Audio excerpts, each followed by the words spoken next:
Hello friends, welcome to the G K tricks class. ಇವತ್ತಿನ ಕ್ಲಾಸಲ್ಲಿ ನಾವು ಜಿಯೋಗ್ರಫಿ ಕ್ಲಾಸಸನ್ನು ಥ್ರೂ ಟ್ರಿಕ್ಸ್ ಹೇಗೆ ನೆನಪಿಟ್ಕೊಳ್ಳೋದು ಅಂತ ನೋಡ್ತಾ ಹೋಗೋಣ.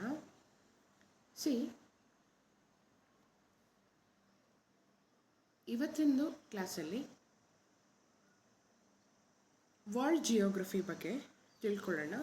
ದಟ್ ಟು ಎಸ್ಪೆಷಲಿ ಏನು Tropic of Cancer, Tropic of Capricorn, prime meridian, ಆ ಥರ ಆರ್ಟಿಫಿಷಿಯಲ್ ಲೈನ್ಸ್ ಏನಿದೆ ಗ್ಲೋಬ್ ಮೇಲೆ, ಅವು ಯಾವೆಲ್ಲ ಕಂಟ್ರೀಸ್ ಮೂಲಕ, ಯಾವೆಲ್ಲ ಕಾಂಟಿನೆಂಟ್ಸ್ ಮೂಲಕ ಪಾಸ್ ಆಗುತ್ತೆ ಅಂತ. ಮತ್ತೊಂದು, ಯಾವ ಯಾವ ಕಂಟ್ರೀಸನ್ನು ಬೌಂಡ್ರಿ ಆಗಿ ಮಾಡಿಕೊಂಡಿದೆ ಅನ್ನೋದನ್ನು, ಕೆಲವೊಂದು ಇಂಪಾರ್ಟೆಂಟ್ ಸಿ ಸುತ್ತ ಇರುವಂತಹ ಕಂಟ್ರೀಸ್ ಬಗ್ಗೆ ತಿಳ್ಕೊಳ್ಳೋಣ. Okay, let's start.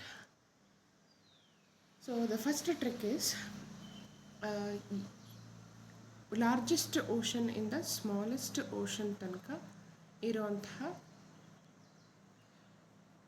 ಓಷನ್ಸ್ನ from descending order ಹೇಗೆ ನೆನಪಿಟ್ಕೊಳ್ಳೋದು ಅಂದರೆ, ಜಾಸ್ತಿಯಿಂದ ಕಡಿಮೆಗೆ. ಜಾಸ್ತಿ ದೊಡ್ಡ ಇರೋವಂಥ ಓಷನ್ ಯಾವುದು, ತೀರಾ ಕಡಿಮೆ ಇರುವಂತಹ ಓಷನ್ ಯಾವುದು ಅಂತ. ಒಟ್ಟು 5 ಓಷನ್ಸ್ ಇದೆ ಅಂತ ನಮಗೆ ಗೊತ್ತಿದೆ. ಅದನ್ನು ಪೈಸಾ ಅಂತ ನೆನಪಿಟ್ಕೊಂಡ್ರೆ ಆಯಿತು. ಪೈಸಾ ಯಾಕೆ? P for Pacific Ocean, A for Atlantic Ocean, I for Indian Ocean, S for Southern Ocean, and finally A R for Arctic Ocean. Paisa. Next, ಯಾವ ಓಷನ್ನಲ್ಲಿ ಯಾವ ಡೀಪೆಸ್ಟ್ ಏರಿಯಾ ಇದೆ ಅಂದರೆ, ಆ ಡೀಪೆಸ್ಟ್ ಏರಿಯಾಗಳು ಯಾವುದೆಲ್ಲ ಅಂದರೆ, ನಮಗೆ ಗೊತ್ತಾಗಿದೆ 5 ಓಷನ್ ಇದೆ.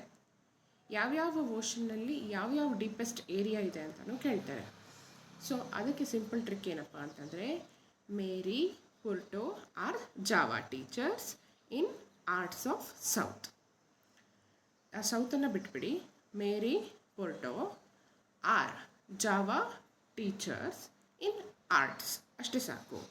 ಮೇರಿ ಅಂತಂದರೆ ಮರಿಯಾನಾ ಟ್ರಂಚ್ ಯಾವುದರಲ್ಲಿದೆ? ಪೆಸಿಫಿಕ್ ಓಷನಲ್ಲಿದೆ. ಪೊರ್ಟೋ ಅಂತಂದರೆ ಪೊರ್ಟೋ ರಿಕೋ ಟ್ರೆಂಚ್, ಇದು ಅಟ್ಲಾಂಟಿಕ್ ಓಷನ್ನಲ್ಲಿರೋ deepest part. Then Java teacher, ಎರಡು ಒಂದೇ. Java teacher, that is Java trench ಎಲ್ಲಿದೆ ಅಂತಂದರೆ ಇಂಡಿಯನ್ ಓಷನ್ನಲ್ಲಿದೆ. ಆರ್ಟ್ ಅಂತಂದರೆ ಆರ್ಕ್ಟಿಕ್ ಬೇಸಿನ್, ಆರ್ಕ್ಟಿಕ್ ಓಷನ್ನಲ್ಲಿದೆ. ನೆಕ್ಸ್ಟ್, ಈಗ ಯಾವೆಲ್ಲ ಕಂಟ್ರೀಸ್ ಮೂಲಕ ಈಕ್ವೆಟರ್ ಪಾಸ್ ಆಗುತ್ತೆ? ಈಕ್ವೆಟರ್ ಅಂತಂದರೆ ನಿಮಗೆ ಗೊತ್ತಿದೆ 0 ಡಿಗ್ರಿ ಲ್ಯಾಟಿಟ್ಯೂಡ್, 0 ಡಿಗ್ರಿ ಅಕ್ಷಾಂಶವನ್ನು ಈಕ್ವೆಟರ್ ಅಂತ ಕರಿತೀವಿ. ಈ ಈಕ್ವೆಟರ್ ಏನಿದೆ ಒಟ್ಟು 3 ಖಂಡಗಳ ಥ್ರೂ ಪಾಸ್ ಆಗಿದೆ. ಯಾವುದೆಲ್ಲ? South America, Africa and Asia. But ಈ 3 ಖಂಡಗಳಿಂದ ಒಟ್ಟು 13 ದೇಶಗಳಲ್ಲಿ ಏನಾಗಿದೆ? ಈಕ್ವೆಟರ್ ಪಾಸ್ ಆಗಿದೆ. ನಮಗೆ ಕನ್ಫ್ಯೂಷನ್ ಆಗಬಹುದು. 4 ಆಪ್ಷನ್ ಕೊಟ್ಬಿಟ್ಟು ಒಂದು ಆಪ್ಷನಲ್ಲಿ ಈಕ್ವೆಟರ್ ಪಾಸ್ ಆಗಲ್ಲ, ಅದು ಯಾವ ಕಂಟ್ರಿ ಅಂತ ಕೇಳ್ತಾರೆ. ಸೊ 13 ಕಂಟ್ರಿ ಇರೋದ್ರಿಂದ ನಮಗೆ we feel difficult to remember ಅಲ್ವಾ? So I have brought you a simple trick, that is, ನಾನು ಯಾವುದೆಲ್ಲ ಕಾಂಟಿನೆಂಟ್ಸ್ ಹೇಳಿದೆ, ಒಂದು ಸೌತ್ ಅಮೇರಿಕಾ ಹೇಳಿದೆ, ಆಫ್ರಿಕಾ ಹೇಳಿದೆ, ಏಷ್ಯಾ ಹೇಳಿದೆ. ಅದರಲ್ಲಿ ಫಸ್ಟ್ ಸೌತ್ ಅಮೇರಿಕಾದಲ್ಲಿ 3 ಕಂಟ್ರೀಸಲ್ಲಿ ಅದು ಪಾಸ್ ಆಗುತ್ತೆ. ಅದನ್ನು ನೀವು ಸಿಂಪಲ್ ಆಗಿ ಬಿಫೋರ್ ಕ್ರಿಸ್ಟ್ ಎರಾ ಅಥವಾ BCE ಅಂತ ನೆನ್ಪಿಟ್ಕೊಂಡ್ರೆ ಮುಗೀತು. ಬಿ ಅಂದರೆ ಬ್ರೆಜಿಲ್, ಸಿ ಅಂದರೆ ಕೊಲಂಬಿಯಾ, ಇ ಅಂದರೆ ಇಕ್ವೆಡಾರ್. ಬಿ ಅಂದರೆ ಬ್ರೆಜಿಲ್, ಸಿ ಅಂದರೆ ಕೊಲಂಬಿಯಾ, ಇ ಅಂದರೆ ಇಕ್ವೆಡಾರ್. ಓಕೆ, ನೆಕ್ಸ್ಟ್, ಆಫ್ರಿಕನ್ ಕಂಟ್ರೀಸಲ್ಲಿ ಈಕ್ವೆಟರ್ ಎಲ್ಲೆಲ್ಲ ಪಾಸ್ ಆಗಿದೆ ಅನ್ನೋದಕ್ಕೆ simple trick, that is SDG suck. SDG suck ಅಂದರೆ Africa is a power continent ಅಂತ ಗೊತ್ತಾಗಿದೆ. SDG ಅಂತಂದರೆ ಸಸ್ಟೈನಬಲ್ ಡೆವಲಪ್ಮೆಂಟ್ ಗೋಲ್ ಅಂತ ನೆನ್ಪಿಟ್ಕೊಳ್ಬಹುದು. ಏನಾಗಿದೆ? ಸಕ್ ಆಗಿದೆ, ಮುಳುಗಿ ಹೋಗಿದೆ. ಏನು? ಡೆವಲಪ್ಮೆಂಟ್ ಗೋಲ್ ಅನ್ನುವಂಥದ್ದು ಮುಳುಗಿ ಹೋಗಿದೆ ಅಂತ ನೆನ್ಪಿಟ್ಕೊಳ್ಳಿ. SDG ಅಂತ ಯಾಕೆ ಹೇಳಿದೆ? ಎಸ್ ಅಂತಂದರೆ ಸಾಟೋ ಆ್ಯಂಡ್ ಪ್ರಿನ್ಸಿಪಿ. ಡಿ ಅಂದರೆ Democratic Republic of Congo. G ಅಂದರೆ ಗೆಬ್ಬಾನ್. ಎಸ್ ಅಂದರೆ ಸೊಮಾಲಿಯಾ. ಯು ಅಂದರೆ Uganda. C for Congo. K for Kenya. S D G suck for African countries through which equator passes. Next coming to Asian countries through which equator passes. ಅದು ಕೂಡ ನಮ್ಮ south America ಥರನೇ 3 countries through pass ಆಗುತ್ತೆ. ಅದನ್ನು ಸಿಂಪಲ್ಲಾಗಿ ನೀವು Kim ಅಂತ ನೆನ್ಪಿಟ್ಕೊಳ್ಳಿ. ಕಿಮ್ ಅಂದ ತಕ್ಷಣ ಯಾರು ನೆನಪಾಗ್ತಾರೆ? ನಾರ್ತ್ ಕೊರಿಯಾ ಪ್ರೆಸಿಡೆಂಟ್ ನೆನಪಾಗ್ತಾರಲ್ವ, ಅವ್ರ ಹೆಸರು ಕೂಡ ಕಿಮ್ ಅಲ್ವಾ. ಸೊ ಕಿಮ್ ಅಂತ ಯಾಕೆ ಹೇಳಿದೆ? ಕೆ ಅಂದರೆ ಕಿರಿಬಾತಿ, ಐ ಅಂದರೆ ಇಂಡೋನೇಷ್ಯಾ, ಎಮ್ ಅಂದರೆ Maldives. Okay, next coming to trick to remember the countries through which prime meridian passes. ನಾವು 0 ಡಿಗ್ರಿ ಅಕ್ಷಾಂಶಕ್ಕೆ ಇಕ್ವಟಾರ್ ಅಂತ ಕರೆದರೆ 0 ಡಿಗ್ರಿ ರೇಖಾಂಶಕ್ಕೆ ಪ್ರೈಮ್ ಮೆರಿಡಿಯನ್ ಅಂತ ಕರಿತೀವಿ. ನಾನೊಂದು ಇಲ್ಲಿ ಎಕ್ಸಾಂಪಲ್ನ ಕೊಟ್ಟಿದ್ದೀನಿ. ಇಲ್ಲಿ ಕೇಳಿದ್ದಾರೆ 4 ಕಂಟ್ರೀಸಲ್ಲಿ ಯಾವ ಕಂಟ್ರಿಯಲ್ಲಿ ಪ್ರೈಮ್ ಮೆರಿಡಿಯನ್ ಪಾಸ್ ಆಗೋದಿಲ್ಲ ಅದನ್ನು ನೇಮ್ ಮಾಡಿ ಅಂತ ಕೇಳಿದ್ದಾರೆ. ಯಾವುದೆಲ್ಲ ಆಪ್ಷನ್ ಕೊಟ್ಟಿದ್ದಾರೆ? ಬರ್ಕಿನಾ ಫಸೋ, ಫ್ರಾನ್ಸ್, ಇಂಗ್ಲೆಂಡ್, USA. ನಮಗೆ ಓದಿ ನಾವು ನೆನ್ಪಿಟ್ಕೊಂಡಿಲ್ಲ ಅಂತಂದರೆ this is memory based question. ಈ ಕ್ವಶನಿಗೆ ನಾವು ಆನ್ಸರೇ ಮಾಡಲಿಕ್ಕೆ ಸಾಧ್ಯ ಇಲ್ಲ. ಸೊ ಈ ಕ್ವಶನಿಗೆ ಆನ್ಸರ್ USA. ಒಂದಾ ಓದಿರಲೇಬೇಕು, ಓದಿದ್ರೂ ಕೂಡ ಏನಾಗಿರಬೇಕು, ಅದು ನಮ್ಮ ನೆನಪಿನಲ್ಲಿ ಉಳಿದಿರಬೇಕು. ಅಂದರೆ ಮಾತ್ರ ನಾವು ಈ ಥರ ಕ್ವಶನ್ಸ್ನ ಆನ್ಸರ್ ಮಾಡೋಕ್ಕೆ ಸಾಧ್ಯ. ಸೊ ಈ ಥರ ಪ್ರೈಮ್ ಮೆರಿಡಿಯನ್ ಪಾಸ್ ಆಗಿರುವಂತಹ ಎಲ್ಲ ಕಂಟ್ರೀಸನ್ನು ನೆನ್ಪಿಟ್ಕೊಳ್ಬೇಕಾಗಿದ್ರೆ ನಾವು ಒಂದು ಸಣ್ಣ ಟ್ರಿಕ್ಕನ್ನು ಬಳಸ್ಕೊಂಡ್ರೆ it is easy for us to remember ಅಲ್ವಾ.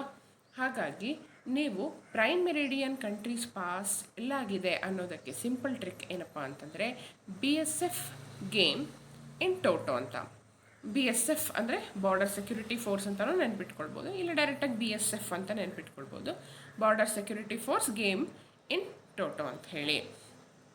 ಬಿ ಅಂತಂದರೆ Burkina Faso, S Spain, F France, G Ghana, A Algeria, M Mali, E England, in toto ಅಂತಂದರೆ Niger toto. BSF game in toto. B Burkina Faso, S Spain, F France, G Ghana, A Algeria, M Mali, E England, then in toto ಅಂತಂದರೆ Niger toto. Very simple ಇದೆ ಅಲ್ವಾ. Yes, next very famous latitude that is tropic of cancer. ಮಕರ ಸಂಕ್ರಾಂತಿ ವೃತ್ತ 23.5 degree ಏನೋ pass ಏನಿದೆ ಅದು ಎಲ್ಲೆಲ್ಲೆಲ್ಲ ಯಾವ್ಯಾವ ಕಂಟ್ರಿಯಲ್ಲೆಲ್ಲ ಹಾದು ಹೋಗಿದೆ ಅಂತ ನೋಡೋದಾದರೆ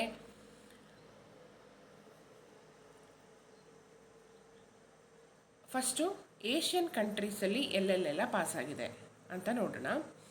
traffic of Cancer passes through Asian countries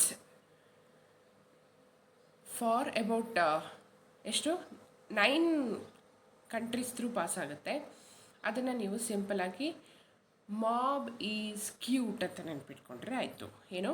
mob is cute. M for Myanmar, O for Oman, B for Bangladesh, I for India. ನೋಡಿ, ನಮ್ಮ ಇಂಡಿಯಾ ಥ್ರೂ ಪಾಸ್ ಆಗುತ್ತೆ. ಯಾವುದು? 23.5 degree latitude. S for Saudi Arabia, C for China, U for UAE, United Arab Emirates, T for Taiwan, and E ಏನೂ ಇಲ್ಲ, that is silent. So totally ನಿಮಗೆ 8 ಕಂಟ್ರೀಸಲ್ಲಿ pass ಆಗುತ್ತೆ. Okay, mob is cute, E is silent, E is nothing. Okay, next tricks to remember the African countries through which tropic of cancer passes. So ಇದಕ್ಕೆ ನೀವು name WML ಅಂದರೆ name wireless markup language ಅಂತ ನೆನ್ಪಿಟ್ಕೊಂಡ್ರೆ ಮುಗೀತು. ನಿಮಗೆ tropic of cancer ಯಾವೆಲ್ಲ African countries ಅಂತ ನೆನಪಿಗೆ ಬಂದುಬಿಡುತ್ತೆ. ಏನಂತ ನೆನ್ಪಿಟ್ಕೋಬೇಕು? Name WML wireless markup language ಅಂತ ಹೇಳಿ. N ನೈಗರ್, ಎ ಅಲ್ಜೀರಿಯಾ,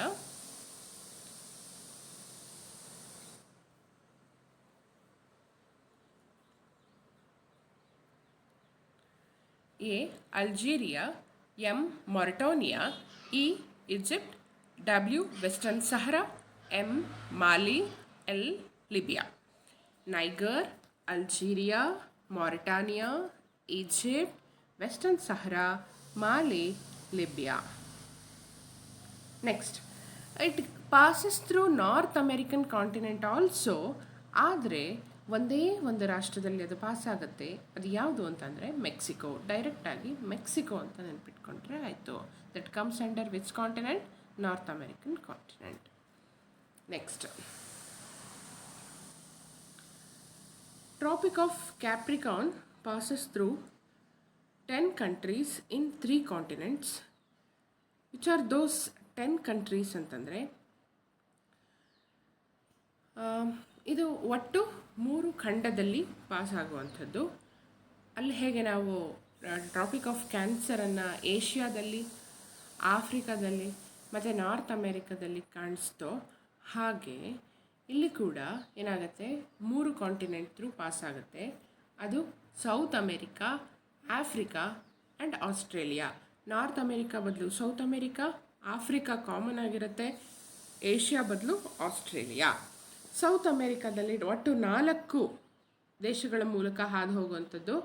ಅದನ್ನು ನೆನ್ಪಿಟ್ಕೊಳ್ಳೋದು ABCP ಅಂತ. ABCD ಅಲ್ಲ, P ಅಷ್ಟೇ. ಎ ಅಂದರೆ ಅರ್ಜೆಂಟೀನಾ, ಬಿ ಅಂದರೆ ಬ್ರೆಜಿಲ್, ಸಿ ಅಂದರೆ ಚಿಲಿ, ಪಿ ಅಂದರೆ ಪೆರಗ್ವೆ. ಎ ಅಂದರೆ ಅರ್ಜೆಂಟೀನಾ, ಬಿ ಅಂದರೆ ಬ್ರೆಜಿಲ್, ಸಿ ಅಂದರೆ ಚಿಲಿ, ಪಿ ಅಂದರೆ ಪೆರಗ್ವೆ. ನೆಕ್ಸ್ಟ್, ಆಫ್ರಿಕನ್ ಕಾಂಟಿನೆಂಟ್ಸ್ನ ಹೇಗೆ ನೆನ್ಪಿಟ್ಕೊಳ್ಳೋದು ಅಂತಂದರೆ, ಒಟ್ಟು 5 ರಾಷ್ಟ್ರಗಳ ಮೂಲಕ ಟ್ರಾಪಿಕ್ ಆಫ್ ಕ್ಯಾಪ್ರಿಕಾನ್, ಕರ್ಕಾಟಕ ಸಂಕ್ರಾಂತಿ ಇರುತ್ತಾ ಅಲ್ಲ, ಮಕರ ಸಂಕ್ರಾಂತಿ ಇರುತ್ತಾ, ಎಲ್ಲಿ 5 ದೇಶಗಳಲ್ಲಿ ಹಾದು ಹೋಗುವಂಥದ್ದು. ಯಾವ ಖಂಡದಲ್ಲಿ? ಆಫ್ರಿಕಾ ಖಂಡದಲ್ಲಿ. ಅದನ್ನು ನೀವು ನರೇಂದ್ರ ಮೋದಿ ಮೆಟ್ ಬಾಸ್ ಅಂತ ನೆನ್ಪಿಟ್ಕೊಳ್ಬೋದು, ಇಲ್ಲ ನಮೋ ಮೆಟ್ ಬಾಸ್ ಅಂತ ನೆನ್ಪಿಟ್ಕೊಳ್ಬೋದು.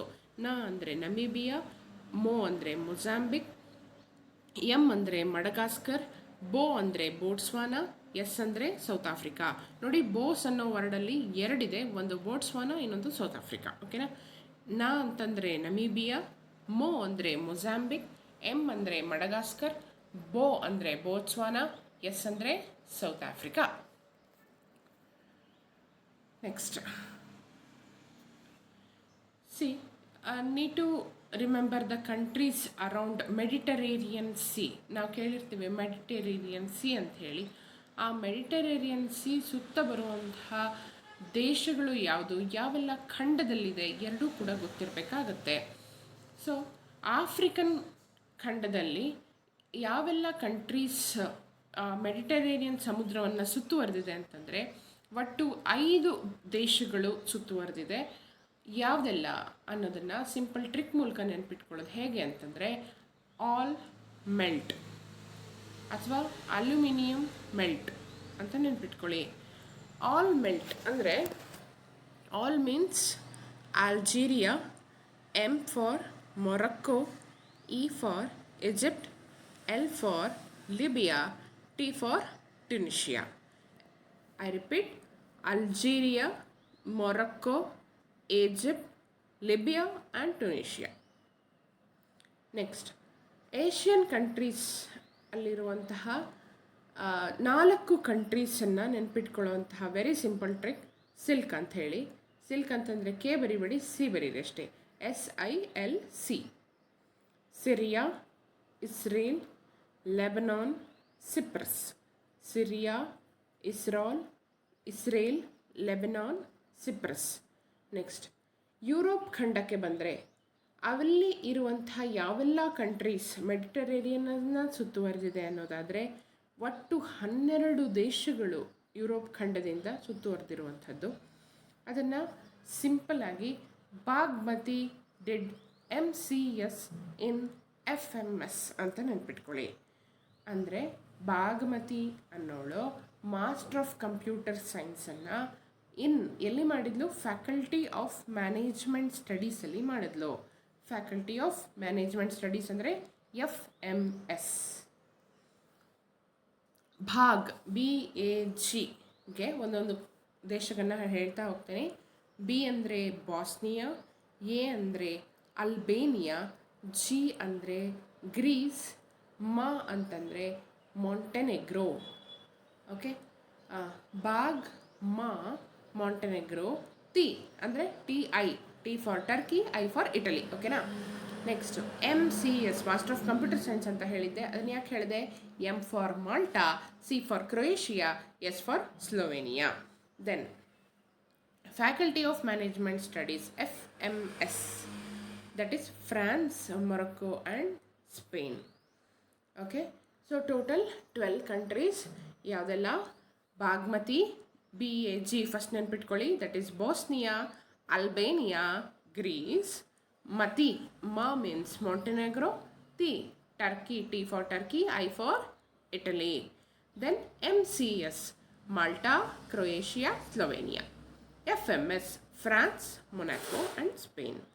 Then tricks to remember the country surrounding Black C.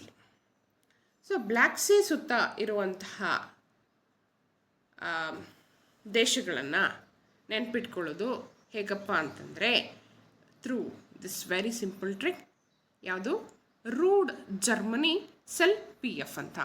Rude Germany sell PF. Ru for Russia, DE means Denmark. Then comes Germany. Cell, S for Sweden, E for Estonia, L for Latvia, L for Lithuania. Then PF, Poland and Finland. Okay. Russia, Denmark, Germany, Sweden, Estonia, Latvia, Lithuania, Poland and Finland. Rude Germany sell PF. ಯಾವುದನ್ನು ನೆನ್ಪಿಟ್ಕೊಳ್ಳಿಕ್ಕೆ? Black ಸಿಯನ್ನು ಸುತ್ತುವರೆದಿರುವಂತಹ ದೇಶಗಳನ್ನು ನೆನ್ಪಿಟ್ಕೊಳ್ಳಿಕ್ಕೆ trick. Rude Germany sell PF. Then black ಸಿಯನ್ನು ನೆನ್ಪಿಟ್ಕೊಳ್ಳೋಕ್ಕೆ ಮತ್ತೊಂದು trick ಇದೆ, ದಟ್ ಈಸ್ RGBRTU ಅಂತ. ಅಂದರೆ red green blue Russia technical university ಅಂತಲೂ ನೆನ್ಪಿಟ್ಕೊಳ್ಬೋದು. ನಿಮಗೆ ರೂಡ್ ಜರ್ಮನಿ ಸೆಲ್ PF ಅನ್ನೋಂಥ ಟ್ರಿಕ್ ಕಷ್ಟ ಆಯಿತು ಅಂತಂದರೆ ಯಾವುದನ್ನು ನೆನ್ಪಿಟ್ಕೊಳ್ಳಿ? RGB ರಷ್ಯಾ ಟೆಕ್ನಿಕಲ್ ಯೂನಿವರ್ಸಿಟಿ ಅಂತ ಹೇಳಿ.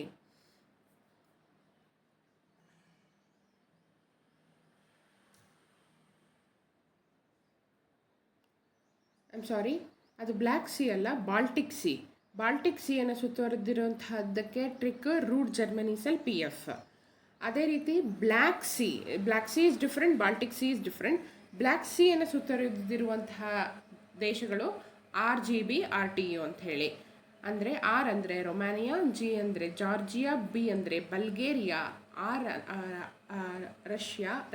ರಷ್ಯಾನೇ ಇದೆ. ದೆನ್ ಟೆಕ್ನಿಕಲ್ ಅಂತಂದರೆ ಟರ್ಕಿ, ಯೂನಿವರ್ಸಿಟಿ ಅಂತಂದರೆ Ukraine. Okay, next gulf cooperation council countries ಅಂದರೆ ಗಲ್ಫ್ ಕೋಆಪರೇಷನಲ್ಲಿ ಸದಸ್ಯತ್ವವನ್ನು ಹೊಂದಿರುವಂತಹ ದೇಶಗಳು ಒಟ್ಟು ಎಷ್ಟಿದೆ ಅಂತಂದರೆ 6 ಇದೆ. ಅದನ್ನು ಸಿಂಪಲಾಗಿ QBOX ಅಂತ ನೆನ್ಪಿಟ್ಕೊಳ್ಳಿ. QUBOKS. Okay, Q means Qatar, U means UAE, B means Bahrain, O means Oman, K means Kuwait, S means Saudi Arabia. ಅದೇ ರೀತಿ ಪರ್ಷಿಯನ್ ಗಲ್ಫ್ ಕಂಟ್ರೀಸನ್ನು ನೆನ್ಪಿಟ್ಕೊಳ್ಳೋದಾದರೆ ಆ QBOXಗೆ, ಮೇಲಿನ QBOX ಕಂಟ್ರೀಸಿಗೆ I² ಆ್ಯಡ್ ಮಾಡಿದ್ರೆ ಆಯಿತು, ಅಥವಾ QBOX ಅಂತ ನೆನ್ಪಿಟ್ಕೊಂಡ್ರೆ ಆಯಿತು. ಯಾವ 2 I? ಒಂದು ಇರಾನ್, ಇನ್ನೊಂದು ಇರಾನ್. ಯಾವುದಕ್ಕೆ? Qatar, UAE, Bahrain, Oman, Kuwait, Saudi ಅರೇಬಿಯಾಗೆ ಇರಾನ್ ಮತ್ತು ಇರಾಕ್ ಸೇರಿದ್ರೆ ಯಾವೆಲ್ಲ ಕಂಟ್ರೀಸ್ ಆಗುತ್ತೆ? ಅದು ಪರ್ಷಿಯನ್ ಗಲ್ಫ್ ಮೆಂಬರ್ಶಿಪ್ ಕಂಟ್ರೀಸ್ ಆಗುತ್ತೆ. Okay, next coming to the Red Sea. Red Sea ಸುತ್ತ ಇರುವಂತಹ ದೇಶಗಳನ್ನು ಡೆಸ್ಸಿ ಅಂತ ನೆನ್ಪಿಟ್ಕೊಳ್ಬೇಕು. ಏನಂತ? ಡೆಸ್ಸಿ ಅಂದರೆ ದೇಸಿ ಅಂತಲೂ ನೆನ್ಪಿಟ್ಕೊಳ್ಬೋದು. ಒಟ್ಟು 6 ಕಂಟ್ರೀಸ್ ಇದೆ. D for Djibouti, E for Egypt, S for Sudan, S for Saudi Arabia, E for Eritrea, Y for Yemen. Next Aral ಸಿಯನ್ನು ಸುತ್ತುವರೆದಿರುವಂತಹ ದೇಶಗಳನ್ನು ನೆನ್ಪಿಟ್ಕೊಳ್ಳೋದು ವೆರಿ ಸಿಂಪಲ್. ನಮ್ಮ ಕುವೆಂಪು ಯೂನಿವರ್ಸಿಟಿ ಅಂತ ನೆನ್ಪಿಟ್ಕೊಂಡ್ರೆ ಆಯಿತು. K for Kazakhstan, U for Uzbekistan. Very simple ಇದೆ ಅಲ್ವಾ? Aral sea, that is KU, Kazakhstan and Uzbekistan. Okay, next south China ಸಿಯನ್ನು ಸುತ್ತುವರೆದಿರುವಂತಹ ರಾಷ್ಟ್ರಗಳನ್ನು ನೆನ್ಪಿಟ್ಕೊಳ್ಳೋದು ಹೇಗೆ? PM told to Srinivasan. Srini ಒಂದು ಕಂಟ್ರಿಯನ್ನು ರೆಪ್ರೆಸೆಂಟ್ ಮಾಡುತ್ತೆ, ವಾಸನ್ ಒಂದು ಕಂಟ್ರಿಯನ್ನು ರೆಪ್ರೆಸೆಂಟ್ ಮಾಡುತ್ತೆ, ನೆನ್ಪಿಟ್ಕೊಳ್ಳಿ. PM told to Srinivasan BCCI head is MP. PM ಏನಂತ ಹೇಳಿದ್ರು ಶ್ರೀನಿವಾಸನಿಗೆ? BCCI ಹೆಡ್ MP ಅಂತ ಹೇಳಿದ್ರು. ಸೊ PM ಯಾಕೆ ಬಂತು? P for Philippines, M for Malaysia. Told, T for Taiwan, O for Thailand. ಎರಡೂ ದೇಶಕ್ಕೆ ನಾವು ಉಪಯೋಗಿಸ್ಕೋಬೇಕಾಗತ್ತೆ ಟಿಯನ್ನು. ಒಂದು ಥೈವಾನಿಗೆ, ಇನ್ನೊಂದು ಥೈಲ್ಯಾಂಡಿಗೆ. ನೆಕ್ಸ್ಟು ಯಾವುದನ್ನು? ಟೋಲ್ಡನ್ನು. Next Srini means Singapore, Vasan Vietnam, B for Brunei, C for China, C for Cambodia, I for Indonesia, H for Hong Kong, E for islands Spratly, M for Macau, P for Paracel Islands. Once again I repeat, P for Philippines, M for Malaysia, told ಅನ್ನೋದಕ್ಕೆ Taiwan, to ಅನ್ನೋದಕ್ಕೆ Thailand, Srini means Singapore, Vasan means Vietnam, B for Brunei, C for China, C for Cambodia, I for Indonesia, head for Hong Kong, E for Islands Spratly, M for Macau, P for Paracel Islands. Okay, is that clear? Next, north ಅಮೇರಿಕಾದಲ್ಲಿರುವಂತಹ great ಲೇಕ್ಸನ್ನು ನಾವು homes ಅನ್ನೋ ಹೆಸರಿಂದ ಕರಿತೀವಿ. Homes ಅಂದರೆ ಯಾವುದೆಲ್ಲ ಅಂತ ನೋಡೋಣ. H for Huron, O for Ontario, M for Michigan, E for Erie, S for superior. ಈ 5 ಏನು great lakes of north America. Next, Nyasa lake. ಈ ನ್ಯಾಸಾ ಲೇಕನ್ನು ಸುತ್ತ ಯಾವೆಲ್ಲ ದೇಶಗಳು ಬರುತ್ತೆ ಅನ್ನೋದಕ್ಕೆ ಸಿಂಪಲಾಗಿ ಮಮತಾ ಅಂತ ನೆನ್ಪಿಟ್ಕೊಂಡ್ರೆ ಆಗೋಯ್ತು. ಮ ಅಂದರೆ ಮಲಾವಿ, M ಅಂದರೆ ಮೊಜಾಂಬಿಕ್, ಟ ಅಂದರೆ ತಾನ್ಸೇನಿಯಾ. ಯಾವುದರ ಸುತ್ತ ಇದೆ ಇದು? ನ್ಯಾಸಾ ಲೇಕ್ನ ಸುತ್ತ ಇದೆ. ನೆಕ್ಸ್ಟ್, ವಿಕ್ಟೋರಿಯಾ ಲೇಕ್ನ ಸುತ್ತ ಇರುವಂತಹ ದೇಶಗಳನ್ನು ನೆನ್ಪಿಟ್ಕೊಳ್ಬೇಕಾದ್ರೆ ನಾವೇನು ನೆನ್ಪಿಟ್ಕೊಬೇಕಾಗತ್ತೆ? ಟ್ರಿಕ್ಕೋ ಕ್ಯೂಟಾ, KUTA ಅಂತ ನೆನ್ಪಿಟ್ಕೊಂಡ್ರೆ ಆಯಿತು. K for Kenya, U for Uganda, T for Tanzania. K for Kenya, U for Uganda, T for Tanzania. Next, central American ಕಂಟ್ರೀಸ್ನ ಸುತ್ತ ಬರುವಂತಹ ದೇಶಗಳು ಅಂದರೆ ನಾರ್ತ್ ಅಮೇರಿಕಾ ಮತ್ತು ಸೌತ್ ಅಮೇರಿಕಾ ನಡುವೆ ಇರುವಂಥದ್ದೇ ಏನು? Central American countries. So the best trick ಏನಪ್ಪ ಅಂದರೆ, my great big elephant has no critical problems. My great big elephant has no critical problems. Simple ಇದೆ ಅಲ್ವಾ? ಓಕೆ, ಮೈ ಅಂದರೆ M ಇದೆ ಅಲ್ವಾ ಅದರಲ್ಲಿ? M for Mexico. ಗ್ರೇಟ್ ಅನ್ನೋ ಪದದಲ್ಲಿ G ಇದೆ ಅಲ್ವಾ? ಅದಕ್ಕೆ ಗಟಮಾಲ. ಬಿಗ್ ಅನ್ನೋ ವರ್ಡಲ್ಲಿ ಏನಿದೆ? B ಇದೆ. B stands for Belize. ಎಲಿಫೆಂಟಲ್ಲಿ L ಏನಿದೆ? ಅದು L ಸಾಲ್ವಡಾರ್. ಹ್ಯಾಸ್ ಅಂತಂದರೆ ಹಾಂಡ್ರಾಸ್. N ಅಂತಂದರೆ ನೈಕರಾಗುವಾ. C ಅಂದರೆ ಕಾಸ್ಟೋರಿಕಾ. ಪ್ರಾಬ್ಲಮಲ್ಲಿ P ಅಂದರೆ ಪನಾಮಾ. ಮೈಯಲ್ಲಿ M ಮೆಕ್ಸಿಕೋ, ಗ್ರೇಟಲ್ಲಿ G ಗೊಟಮಾಲಾ, ಬಿಗ್ಗಲ್ಲಿ B ಬೆಲೈಸ್, ಎಲಿಫೆಂಟಲ್ಲಿ ಎಲ್ ಸಾಲ್ವಡಾರ್, ಹ್ಯಾಸಲ್ಲಿ ಹಾಂಡ್ರಾಸ್, ನೋ ಅಲ್ಲಿ N Nicaragua, critical C Costa Rica, problem P Panama. Okay friends, let us finish off this class today. ಇನ್ನು ಮುಂದಿನ ತರಗತಿಗಳಲ್ಲಿ ಮತ್ತಷ್ಟು ಟ್ರಿಕ್ಸ್ಗಳ ಜೊತೆಗೆ ನಿಮ್ಮ ಮುಂದೆ ಬರ್ತೀನಿ. Please subscribe my channel, like and share. Thank you.